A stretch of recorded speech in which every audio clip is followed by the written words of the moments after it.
वहाँ पर एक महिला प्रधानमंत्री खड़े होकर के नहीं बोल रही थी। ये सिर्फ और सिर्फ बाबा साहब के संविधान की देन। तो उस संविधान के ऊपर आज मुसीबत है, लोग उसको बदलने की बात कर रहे हैं।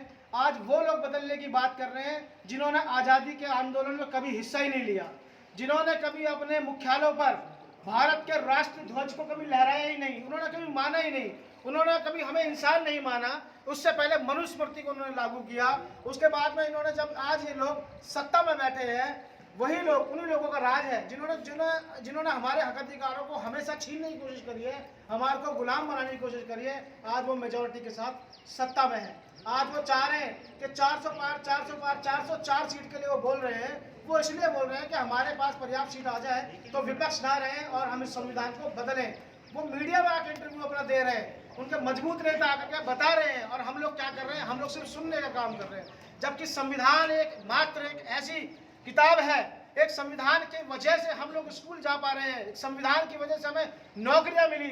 एक वक्त था हमारे लोग एमसीडी में, एनडीएमसी के अंदर हमारे घर से 4-5 नौकरियां होती थी, हम सिर्फ सफाई का काम करते थे। जब हमारे घर में 4 पैसे आने लगे तो हमारे बच्चे पढ़ लिखने लगे। जब हमारे बच्चे पढ़ लिखने लगे तो उनके पेट में दर्द होना शुरू हो गया कि जो कौम कल तक गुलाम थी, जो हमारे आगे से निकल नहीं पाती थी, जिनको हम जूते पहनने का अधिकार देते थे, जिनको हम मूछ रखने का अधिकार देते थे, जिनको हमारे सामने पगड़ी पहनने का, घोड़ी चढ़ने का अधिकार नहीं था, आज उनके बच्चे डीएम एसडीएम IAS अफसर बन रहे हैं पढ़ाई लिखाई की वजह से। तो इन्होंने हमारी आर्थिक स्थिति पर चोट पहुंचाई। इन्होंने जब हम लोगों ने, हमारी आर्थिक स्थिति मजबूत हुई, इन्होंने तब हमारी आर्थिक स्थिति पर चोट पहुंचाई और इन्होंने हमारी सरकारी नौकरियों को खत्म करने का काम किया। हमारा जो समाज है, हम उठा के देखते हैं, कोई व्यापारी समाज नहीं है। इन्होंने सारे संस्थानें अपने पास रखी हैं, हमारे को सिर्फ नौकरी मिली है और नौकरी अब हमारे से छीन ले गई है, पूर्ण रूप से खत्म कर दी। कि भी ऐसा नहीं है। जब पहले इनकी सरकार आई थी तो उन्होंने सबसे पहले पेंशन खत्म करी। एक पेंशन होती थी तो ये होता था कि एक आदमी, मान लीजिए अकस्मात उसकी मृत्यु हो गई, वो चला गया, तो एक परिवार भूखा नहीं मरता था। उस महिला को घर में ये रहता था, ठीक है मेरे को सरकारी पेंशन मिलेगी, मैं अपने बच्चों को दाल रोटी की व्यवस्था कर सकती हूँ। सरकार का वो काम था। क्योंकि ये देश जो है, इसका जब 15 अगस्त 1947 आज़ाद हुआ तो ये हुआ कि भाई अब इस सीट पर बैठेगा कौन। तो यहाँ पर जनता का राज हुआ, जनता के लिए, जनता के द्वारा हुआ, संविधान का निर्माण इस प्रकार हुआ। तो यहाँ पर शासक जनता है, लेकिन उन्होंने कब्जा अपना बना के रखा हुआ है। वो ये दिखा रहे हैं कि यहाँ पर लोकतंत्र नहीं राजतंत्र होना चाहिए, जबकि संविधान हमें अधिकार देता है लोकतंत्र का। लोकतंत्र मतलब लोगों का तंत्र, लोगों के लिए जो काम करता है, जो संस्थानें हैं वो लोगों के लिए काम करती हैं। तो अब ये हमें सोचना है कि क्या हम सुनते रहेंगे, लोग हमें समझाते रहेंगे, महापुरुष कितने आए कितने चले गए, क्या हम अपने हक अधिकारों के लिए कब लड़ेंगे, आखिर हम कब बोलेंगे, आखिर हम लोग कब सामने आएंगे। वो संविधान बदलने की बात करते हैं, उन्होंने शिक्षा तुम्हारे से दूर कर दी है, महंगी कर दी है, आखिर हम कब बोलेंगे, क्या हमारे बच्चे अब पढ़ेंगे नहीं? क्या हम लोगों का, हमारा कोई सपना नहीं है क्या? हम कुछ नहीं जानते क्या हमारे बच्चे क्या करेंगे, क्या बनना चाहते हैं? कुछ तो हमने भी अपने बच्चों के लिए सोचा होगा। क्या गुलाम बनाना चाहते हैं क्या हम बच्चों को? नहीं। इसके लिए संविधान की हमें रक्षा करनी पड़ेगी, जान की बाजी भी अगर लगानी पड़ेगी तो हम जान की बाजी लगाएंगे और संविधान को बचाएंगे। अगर उन्हें संविधान की तरफ आंख उठाकर देखा तो आंख निकालने का भी काम करेंगे। अगर हम उनको वोट दे सकते हैं तो हम संविधान के ऊपर जो भी नजर उठाएगा तो हम उनको मुंह तोड़ करा जवाब भी देंगे। जब SC/ST एक्ट को उन्होंने बदलने का काम करा था तो हमारा कोई नेता नहीं था, कोई संगठन उसका संचालन नहीं कर रहा था।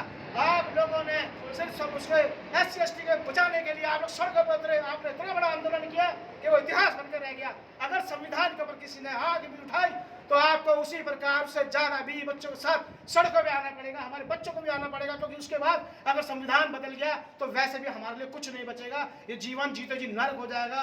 बच्चे हमारे सामने, हमारे बच्चों के लिए हम क्या कर सकते हैं? अब ये करने और मरने की स्थिति इस सरकार ने हमें पैदा कर दी है।